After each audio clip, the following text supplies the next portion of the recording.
The space between.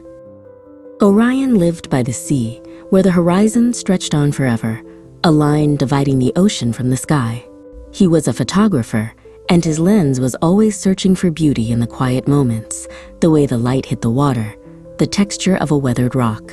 But lately, his thoughts were not on the landscape, but on a person, a woman he had met on a brief, magical trip.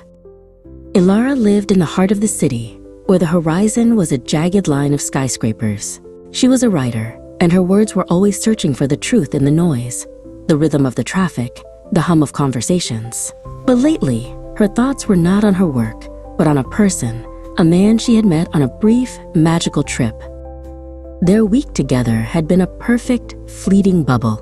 They had walked for miles, talked for hours, and found a shared language in the space between their words. Now they were separated by hundreds of miles, a chasm of distance that felt both immense and insignificant. Their days were a series of texts and emails, little notes of affection sent across the miles. But their nights were for video calls, where the glow of the screen became a portal, a window into each other's worlds. Orion would show Elara the moon over the water, and she would show him the city lights from her window.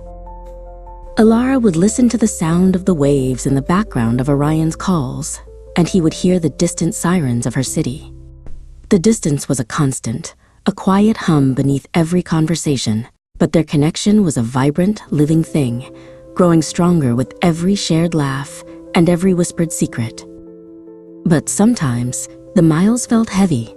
There were moments of quiet frustration, the ache of not being able to physically be there for a bad day, a small victory, or just a simple hug. The video calls felt like a thin veil, a reminder of what was missing. Elara would stand by her window, looking out at the city, a feeling of loneliness settling over her. She would think of Orion, so far away, and wonder if the space between them was something they could ever truly close. They had a conversation one night, a serious one. They talked about the future, about the sacrifices and the possibilities.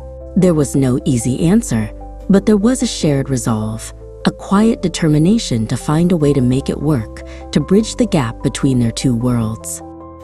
And then, one day, Orion was packing a suitcase. He had made a decision, a leap of faith. He was leaving the sea behind, not forever, but for her.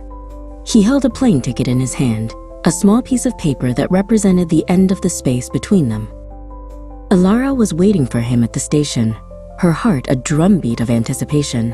When she saw him, the distance dissolved, the miles, the time zones, the video calls, they all faded away, replaced by the warmth of his embrace. They were finally home, not in a place, but in each other.